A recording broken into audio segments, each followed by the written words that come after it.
This conference will now be recorded. Available also later. Over to you.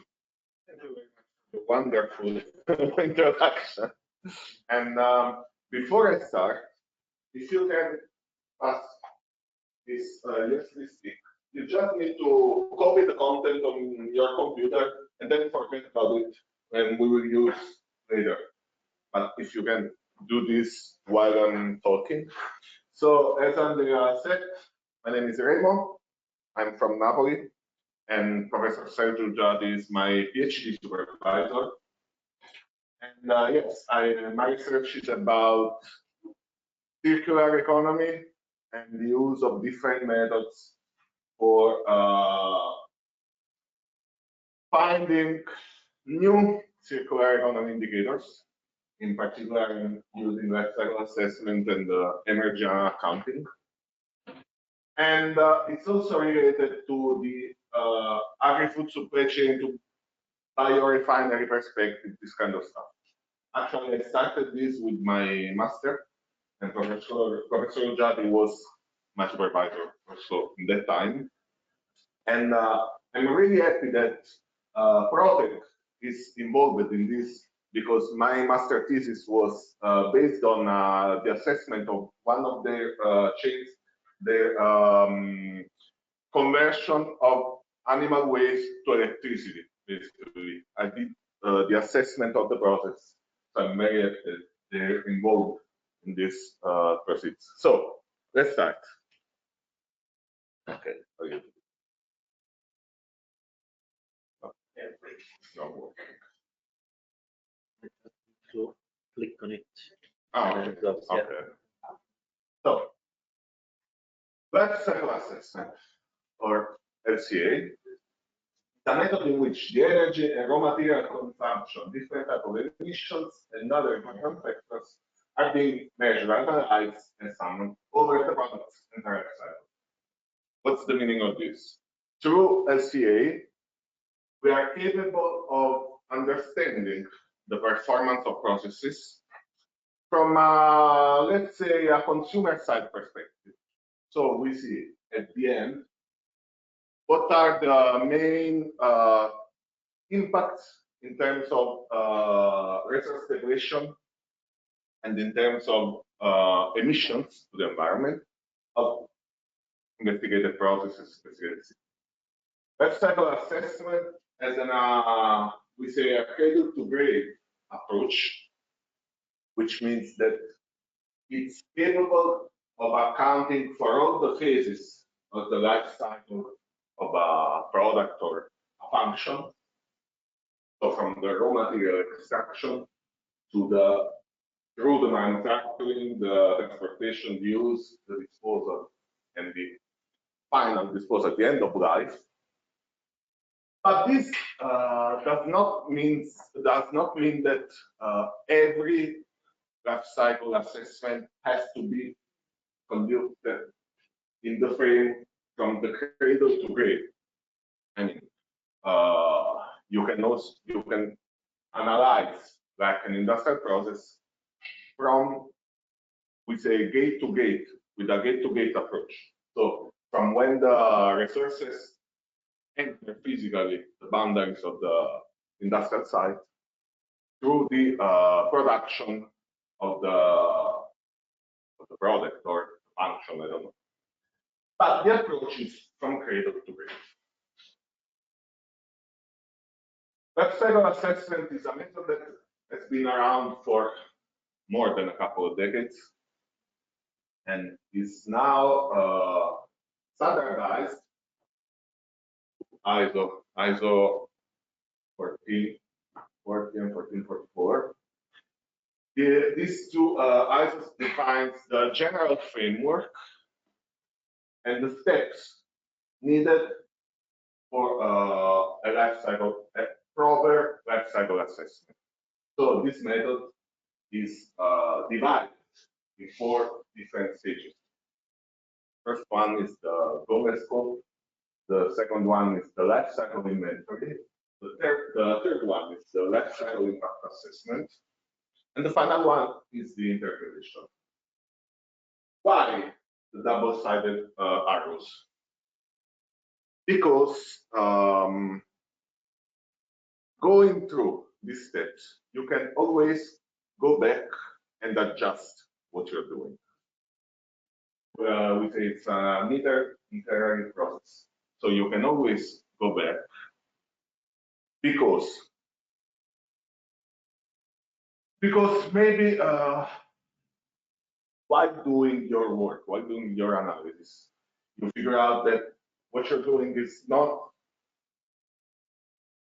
that you're wrong. You may also be wrong, of course, but maybe a little adjustment in the goal scope definition, for instance, would be better. Or when you go to the interpretation or to the impact assessment, maybe you say, maybe my inventory is better if I do a different kind of setup. So you can always go back and change what you already done.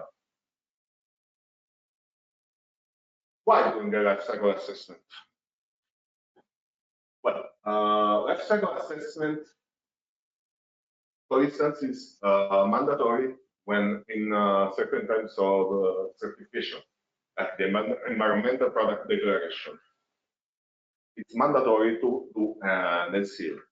The main outcome of a proper life cycle assessment, like a picture of your system. So you have all the inputs going in, all the transformation, different steps, and then you have emissions, resource depletion. So it's a picture of what's within your boundaries, physical boundaries and temporal boundaries, a picture of what is happening. And it is, as I was saying, it's mandatory for certain types of certification. Or maybe a company, like for instance, product, I did the assessment, they may use it to improve their process, their system, because you look at your system, you have the hotspots in your system, and you can do adjustment in the actual process to make it better. Make it better means not just from an environmental point of view, but also because you can avoid wasting money. Maybe you have too much electricity use.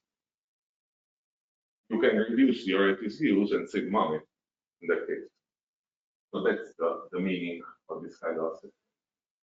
So now we will go through all the different phases of the method. We'll explain you what to do in every step. First step, goal scope definition. It's important to establish what is the purpose of the model. So why is this process or this system, why is happening? It is happening. Why you need to study it? Maybe you're doing an EPD, the environmental product declaration. So if you're doing this environmental product declaration, they suggest you how to do the LCA in order to be consistent for what they demand to give you the certification. What depth and degree of accuracy are required? Again, why are you doing that? Because, and in this step, the first step, you define the functional unit. The functional unit is what is the product of the system or the process. Why functional? You can study the actual, let's say, I always, when I assist Professor S.Ulgiati in his LCA course at the university, I always do the example of happening. The function, I do the life cycle assessment of the company producing blue pen. The product is the pen itself. So I can choose my functional unit to be the pen or 100 pen or 1000 pen or the production throughout an entire year. But why the functional unit is important? Because it is the basis of course, of the inventory, because you will build your inventory basing on your functional unit, but also for the comparison. All the LCA, not all, but LCAs should be compared to other LCA of similar products. So, if you want to compare a blue pen with another blue pen, the product itself is enough. You have two blue pens.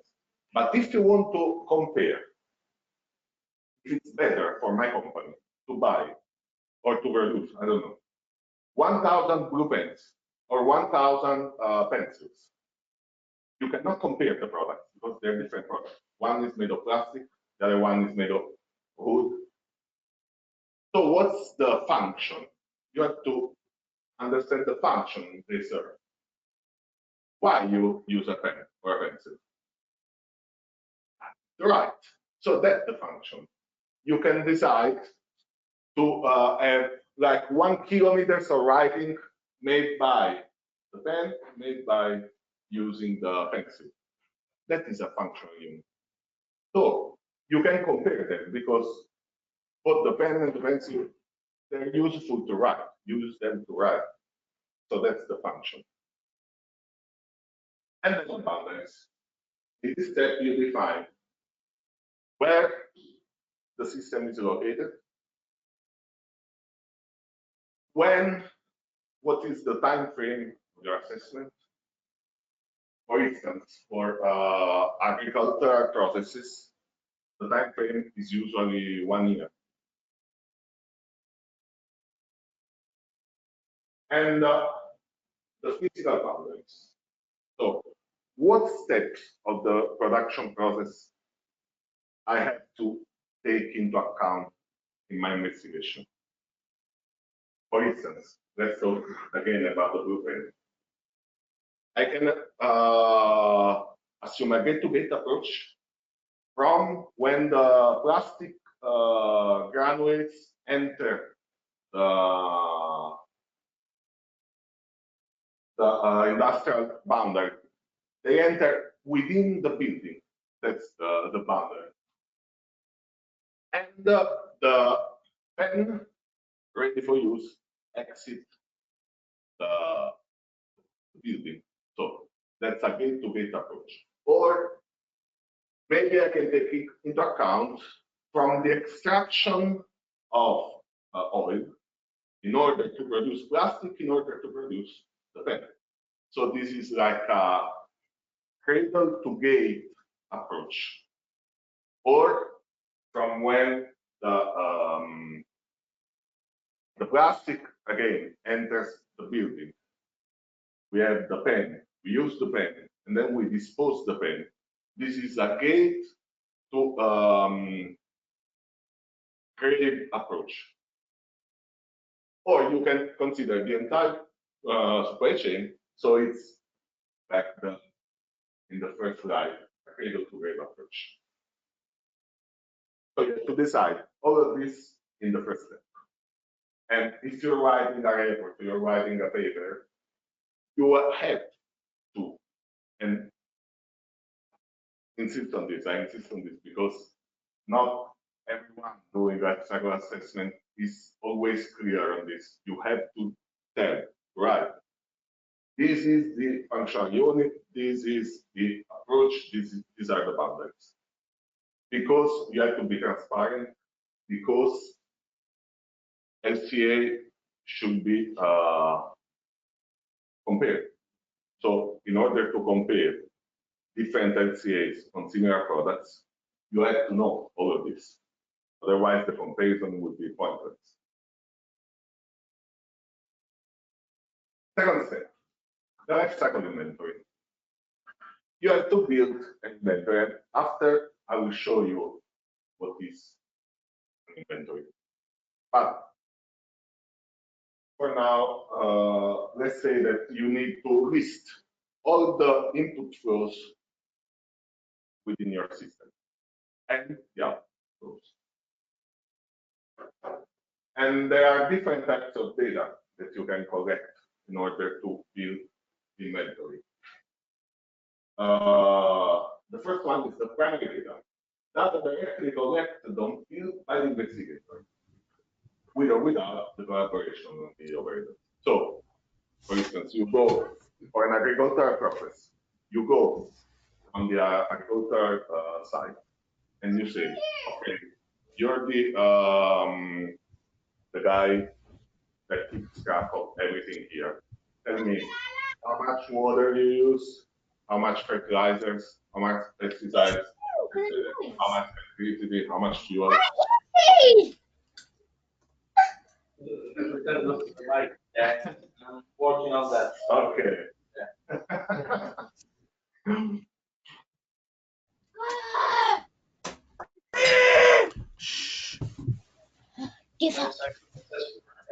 Sorry, I mean, can you mute the microphone at your end, because there is we can distinctly hear some children playing. Thank you. Please, may I add, Remo, don't go away from the microphone, please, because sometimes we cannot hear. Thank you. What if we are lacking primary data? We can use secondary data. Secondary data is data representative of the process sector dynamics collected from literature or databases. Maybe you go farmer and you ask for the water you use for irrigation or for the fertilizers used in the cultivation, and they said, actually, I don't know, because someone else is doing it, for instance. So you need a number for the fertilizers. You can look from literature or database. You can look on scientific literature. You go on Science Direct and you look for cotton agriculture. Even if the number is not precisely the one they use in the real case, it's a number, and it's representative of the case study, because, of course, scientific literature, someone looked it and accepted it, so we have to rely on it. What if secondary data is not available? We can use tertiary data. So we can say, okay, maybe it's if the plant needs this amount of nitrogen,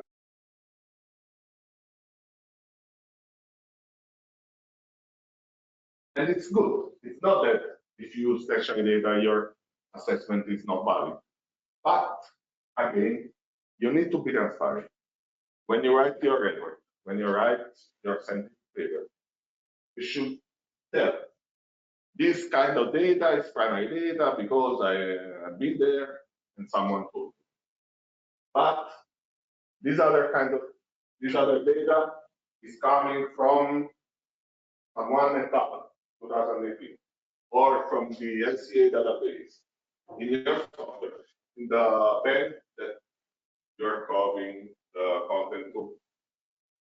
There is a software and there is a database. So maybe primary data from the database. And then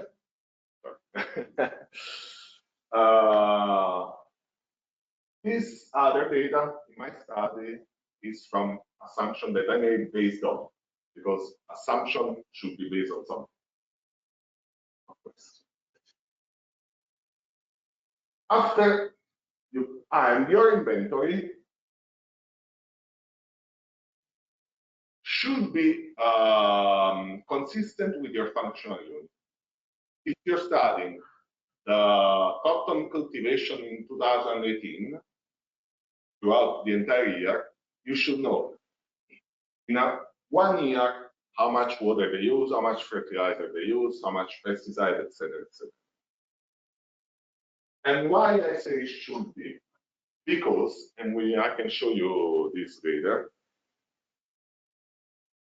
when you use the software, You can, maybe now it's difficult to understand, but you will see that later. You build your inventory, let's say cotton cultivation in 2018, and they produce like 2.5 tons of cotton. But then you want to be, you want the results for just 1 kilogram. You can do that. In that case, the software is really helpful because you have inventory for 1 year. But then at the end, you can choose to do the calculation for just 1 kilogram, and software will do it by itself. So you don't need the inventory for just 1 kilogram. So you can do that using the software, but in general terms, the inventory should be consistent with the functional unit chosen. Then, life cycle impact assessment. Life cycle impact assessment is performed by softwares. There are different softwares available for life cycle assessment. Some are open source, like LCA, Quantis. Some are commercial, like Gabi, Simabro, etc. And what's the difference? You can say that commercial software are better performing, and that is true. In my experience, I've used a lot of LCA and Simabro.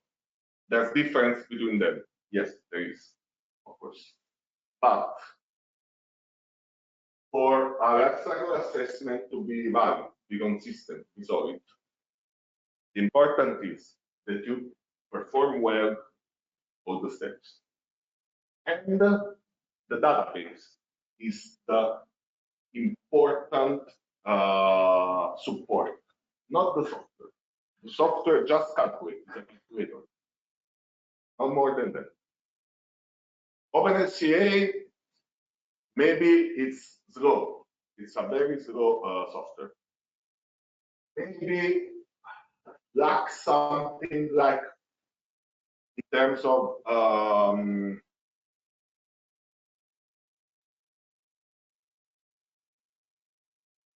the calculation is good. It's like when you use like a Monte Carlo simulation, for instance, a good example of this. Monte Carlo simulation in OpenLCA is really slow, and it's not that it gives bad results, but they're not reliable like the results from Simabro. But Simabro, you have to buy it, and it costs different thousands of euros. And these softwares, as I said, they use databases, and also for databases, you can find open source databases and commercial databases. In this case, the difference is really strong. Open source databases, they're good just for something. For instance, there is a database called agrifood, and it's developed by French people. And it's based on the agriculture in France. No more than that.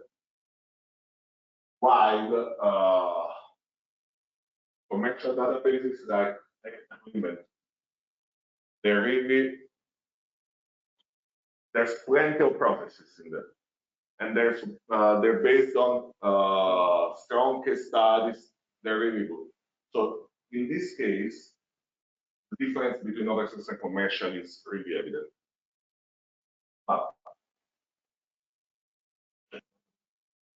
Why using the software?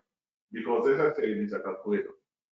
You can do, and a colleague of mine is doing it. You can do a life cycle assessment based like on spreadsheet based. What is a life cycle assessment? You take, and I'll show you that later. You take inflows, you multiply them using factors, and then you have the output. That's it. You can do that by hand. You can do that on paper with a calculator, a normal calculator. You can do that, but it's really time consuming. you have to know all the conversion factors. You have to know the ways. It's a long, long, long process. So for this, you use softwares. They reduce time needed for assessment, they prevent errors, they assist the conversion of data, and different capabilities like Monte Carlo simulation and sensitivity analysis. Monte Carlo simulation is based on the uncertainty of the input and output flows. Organized system of data, etc., etc. But as I say, can be expensive, like Simapro, and you need to learn how to use them. Otherwise, your study is not useful. So the third phase was the life cycle impact assessment. The ISOs, the standards, defines some sub-steps within this step that are mandatory and some that are non-mandatory. The mandatory steps are the selection of impact categories.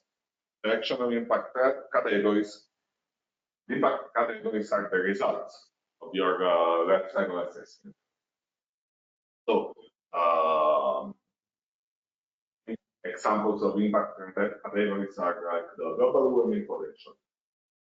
So, how much CO2 equivalent, and we will see also equivalent what terms, is emitted by your system. How much nitrates are emitted by your system. These are the impact categories. In order to have the results, the classification, what emission from your system go into which category. For instance, global warming potential. The global warming potential is usually expressed as CO2 equivalent. So CO2 emitted by the process certainly goes to this impact category, to the global warming potential. But also methane is a contributor to global warming. So methane goes into the global warming potential category. This is the classification. Characterization. How much they go to the category? These are the questions. Where and how much? Again, global warming potential. CO2 equivalent. So if we have 1 kilogram of CO2 emitted by the system, we have 1 kilogram of CO2 equivalent in the global warming potential category. But if I have methane, methane is not CO2, of course, but has a similar effect to CO2 because we are saying we're talking about global warming. So also methane has a global warming potential. More or less than CO2, more. How much more? 25 usually. Remember the number. The characterization factor for global warming potential of methane is 25 because someone studied it and said, if we emit 1 kilogram of methane, the effect within the global warming is equal to 25 kilograms of CO2. So if my process, my system emits 1 kilogram of CO2 and 1 kilogram of methane, the result within the global warming potential category would be 26 actually, because we have 1 kilogram of CO2 and 25 equivalents from methane. So this is the characterization. And this is the last step, the last mandatory step for the impact assessment. Then we have normalization. This is not mandatory because what is normalization? If I have different categories with different units, I cannot compare them because I cannot compare kilograms of CO2 with kilograms of oil used. no point in doing that. But actually, you cannot do that. So how can I compare different categories? By normalizing them. Normalizing them means using normalization factors that read for the unit. Actually, you have the characterization factor. You divide by the normalization factor and you have a unit. But this is not mandatory because it's a very useful thing to do, because you can say the toxicity is higher than the global warming potential. Okay, but these normalization factors are based on average values. Average values based on like the average citizen in Europe or citizen in the world. But what's the meaning of citizen in Europe? It's so average and there is so much uncertainty in these kind of factors that there is no general consensus about them within the scientific community. So they say, okay, you can use them if you want, but it's not mandatory because there is no general consensus. Some of my colleagues, they think there is no point in normalizing because the uncertainty is so high that the resulting value has no point, has no value, because the uncertainty is too high. So this is not mandatory. Okay. I forgot about this. This explains everything I said to you until now. If you look at this, you can understand. We have a system here, emitting something and depleting something. So we have emissions and depletion. This is the classification. Actually, the classification you do when using the software is using something called impact method. Within the database that I provide to you, you have different kinds of methods. Each one of them has different categories with different units. So the classification is actually the classification and the characterization is choosing a method. And on what basis you choose a method? It's as you please. For instance, I always use this recipe method. Why? Because it's based on a previous method, the CML, that is the most widespread method in LCA, because it provides this kind of categories: fossil resource depletion, global warming potential, etc. And the recipe method has midpoint and endpoint categories. What's the meaning of that? Midpoint is what is happening in a midterm scenario from your emission. So the CO2 will contribute to global warming, others are the nitrogen will contribute to eutrophication, etc. The endpoint is what will happen because of this emission. And the endpoint is just three categories. It's resource depletion, coming from water consumption, land use, fossil depletion, etc. The toxicity, the human toxicity, and the biodiversity loss. Because all of that will contribute to resource depletion, biodiversity loss, and human toxicity. So you can choose the method you want for your assessment, but please write it in your report, in your paper. I chose this method because. Then what happens? The software will redirect the emissions and the depletion in the right impact category. Then we multiply those numbers by the characterization factors and you will have characterized impacts. Then, if you want, it will multiply or divide them by the right normalization factor, and you will have normalized impacts.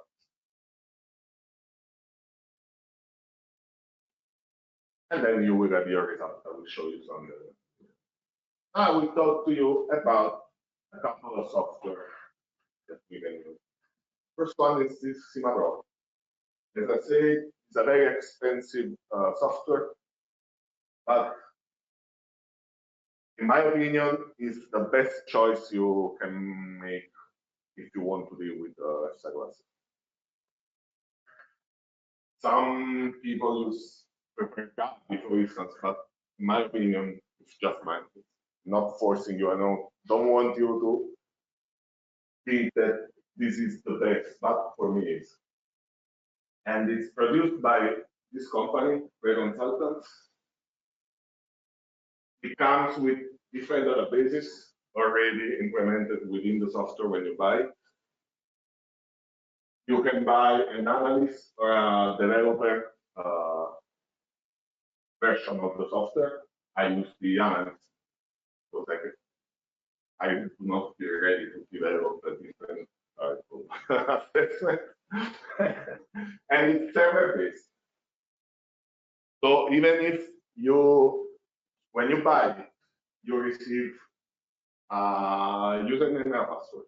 You install it and you put in your username and your password. If you change computer, you put your username and your password, and you will have all your data in another computer with no need of transferring it. So it's really convenient. This is an example of what you get within the CIMA-Pro. So these are the material, the energy, mechanics, and transport. This is all the kind of processes and flows you already find within the EcoInvent database within the CIMA-Pro software. And this is the kind of outcome you have. So you have the different impact categories, the contribution from the different steps of your process. You have the percentage contribution every step of the process. So it's really comprehensive. And then we have OpenLCA. Actually, I've been using this a lot because in our research group, we just had one computer with CIMA-Pro in it. So everyone was using it. Okay, this is method. Okay, now it's method. Okay, I'm using OpenLCA. No problem. But now, Professor S.Ulgiati provided me a license for CIMA-Pro, so I'm using that one. OpenLCA, in my opinion, is a really good software. It's open source, and I like open source, so it's good. You can use different databases. There is a website, if you want, I can show you the website later, from which you can download different databases. You can pay for them if you want to pay, or you can use free databases. They're produced by Green Delta, and actually, I don't know if it's still this way, but Green Delta is somewhat related to R.Consultant producing CIMA-Pro. So they're involved in both softwares. Maybe they want to get you addicted to LCA and switch to the paid version of the software. Maybe. I don't know if it's still this way, but I know that in the past it was like this. You have very detailed results. You can see the contributions. It's really a good software. You can share your noise, user friendly. It's really good. This is the software. You have the database here, and here you have the inputs and the outputs. So this is the inventory. You can put it here. You import flow, and then you decide the amount, the unit. You can define them separately. It's pretty friendly. You can understand it just by looking at it. This is the kind of results you get. So you have characterized the results, so the different impact categories, the units, and the amount.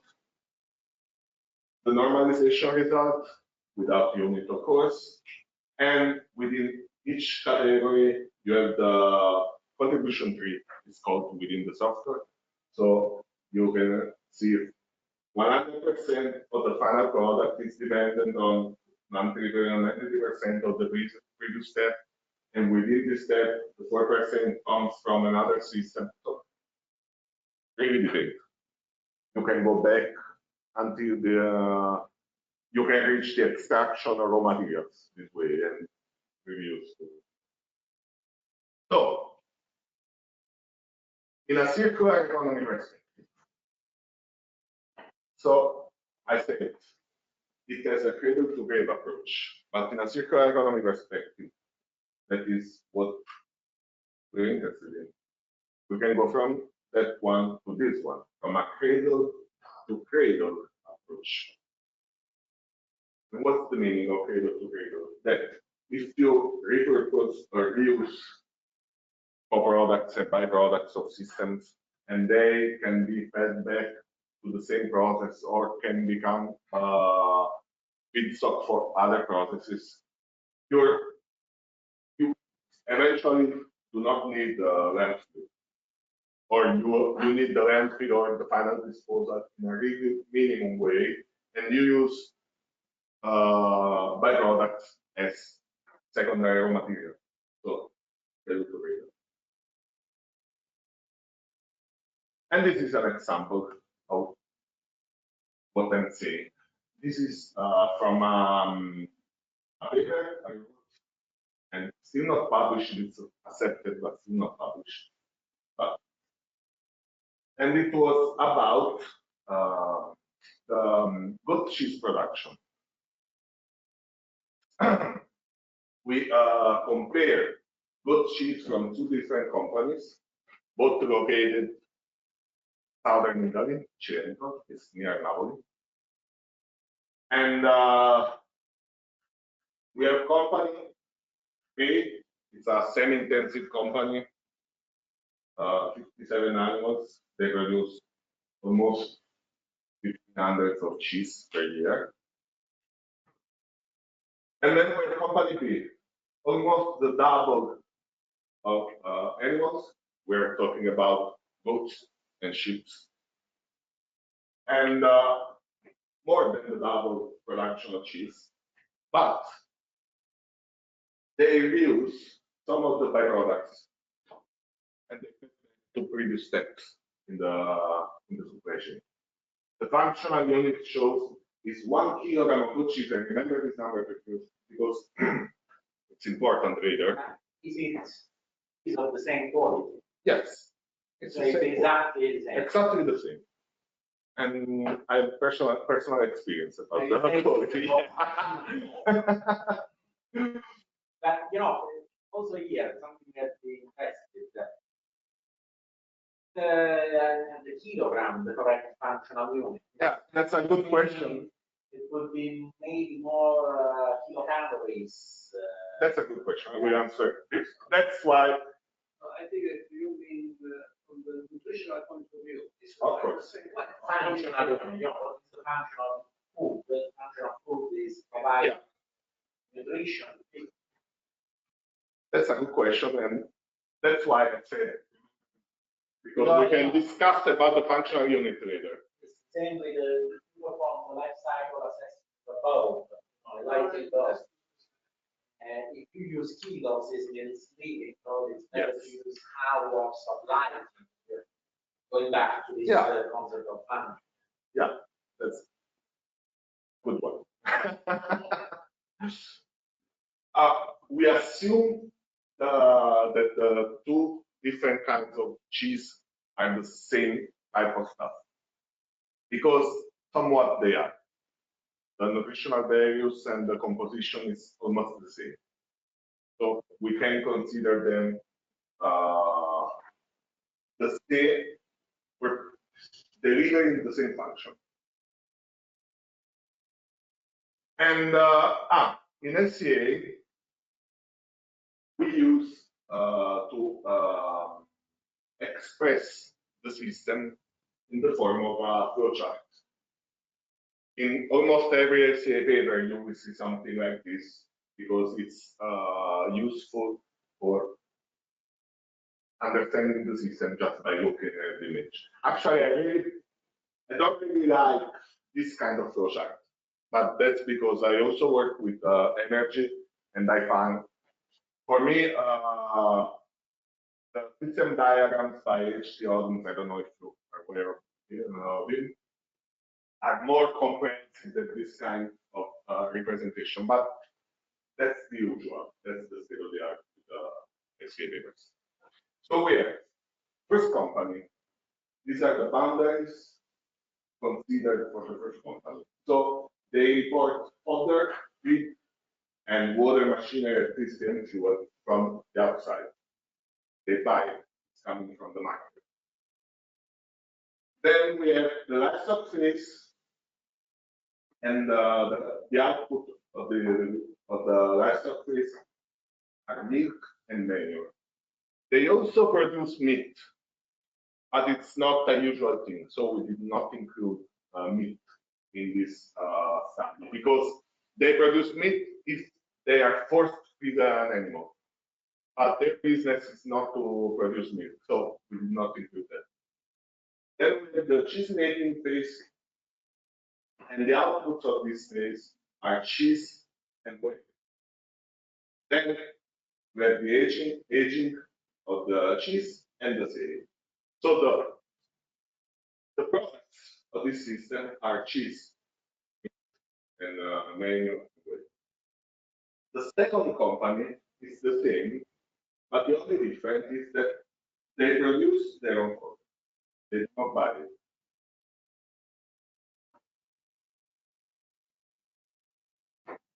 So, why is important the co-production before going on with the case study? Because if we have different products, I'm in time? Yeah. Okay. If we have different products from the system, you have to assign to each one of them a certain amount of the emission from the system. This is tricky because it's not like they pollute, it's the system that pollutes. But you have to divide somehow this emission and assign a fraction of this emission to the different products. If you look at the ISO standards, they will say, in case of overreaction, the most suitable thing you can do is system expansion. But you can do also the allocation. What's the difference? System expansion, you take the system and you consider the system producing just the main product. Then you take another system producing the second product from your original system, and you subtract the emission of this one from this one. What's the deal? It's confusing. Think about co-production. When you have co-production, you will have basically an engine burning fuel and producing electricity and heat. So you have two products, electricity and heat. You have to subtract the emissions of the heat from the electricity. So you have to introduce, that's why system expansion, you have to expand your boundaries and introduce a second system producing only the heat. Boiler. You have 100 joules of heat. You take a boiler producing 100 joules of heat. You see the impacts from this production, and you subtract these impacts from the impacts of your original system. Are you following me? Okay. This is the preferential type of assessment that you can do. But in almost all LCA studies we do allocation because it's easier. Allocation, you just assign a fraction of the emissions to the different products based on a physical property or based on the economic value of the product. For instance, you have a crop, you grow cotton again. For every kilogram of cotton, you have 2 kilograms of straw. So 1/3 of the, if you do 1 + 2 is 3, so 1/3 of the emissions goes to the cotton because it's 1 kilo on a total production of 3 kilos. And 2/3 goes to the straw. So this is a physical kind of allocation. But let's see, assigning the bigger parts of emission to one of the products means that your system is delivering that product as the main product. So if we apply physical allocation to this system, 1 kilogram of cotton, 2 kilograms of straw, you're saying implicitly, you're saying that you grow cotton for having the straw. It's not like that. You grow cotton because you want to sell the cotton. And the cotton will have higher price on the market than the straw. So you can apply an economical kind of allocation. Again, the economical allocation is not preferred one. I know it's confusing, but to understand. Because economy is not stable, mass is stable. 1 kilo is 1 kilo today, it's 1 kilo tomorrow, it's 1 kilo in 10 years. The price of things changes over time following economical oscillation. So it's not a stable thing. For this study, what we did is we did a different kind of assumption. We said the value of the products are not based on their economical value, are not based on their mass. We use exergy. Exergy is the amount of energy available for work. So we decided to assign the emissions to the different products based on their exergy values. And even if maybe the exergy value of manure is higher than the exergy values of milk, because you produce more manure than milk if you have an animal. Okay, it's true, but in this case, using exergy is like assigning the real value to the different products. So manure is more exergetic variable than milk. It's good, it's true. So that's good for us. So we use this kind of assumption. And these are the results. Actually, these are the inventories for the 2 companies. And so we have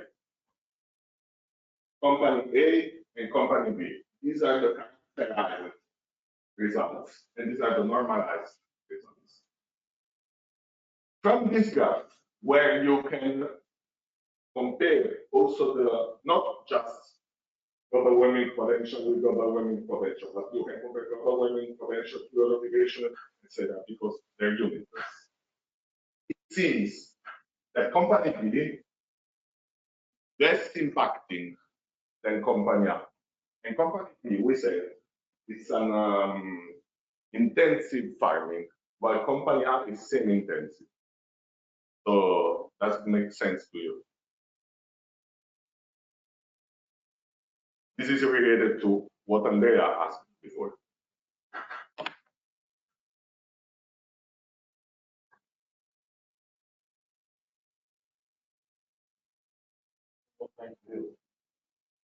You have an intensive process impacting less than a semi-intensive one. It's counterintuitive. you will assume that a semi-intensive livestock and cheese production will be less impactful. And it's true. It's because we compare just 1 kilo. But if you multiply this for 1,440 kilograms, and this one for 3,500 kilograms, company B will impact more.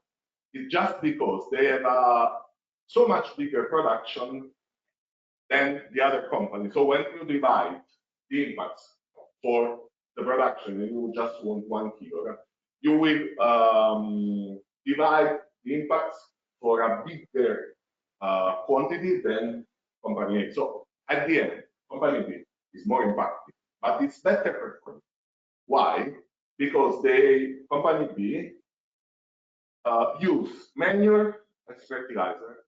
So company B is not using any fertilizer from the market, any industrial fertilizer, and is using whey from the cheese production as animal feed.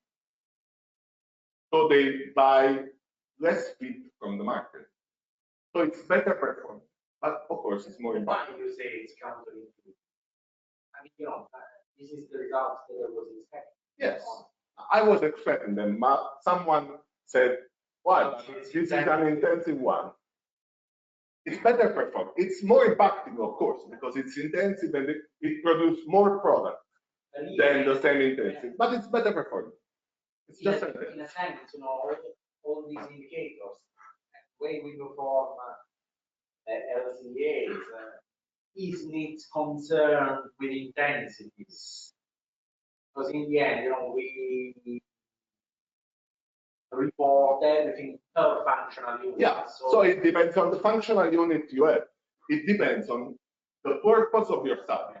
Here, we wanted to show just this, that company B, that is, yes, it's intensive, but it's recirculating things. So in a circular economy perspective, it's better performing than company. And it's just like that.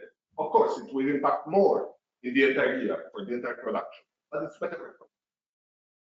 So this is why I showed you this case study, because it's the kind of approach you want to have when dealing with circular economy and using a specific method, in this case,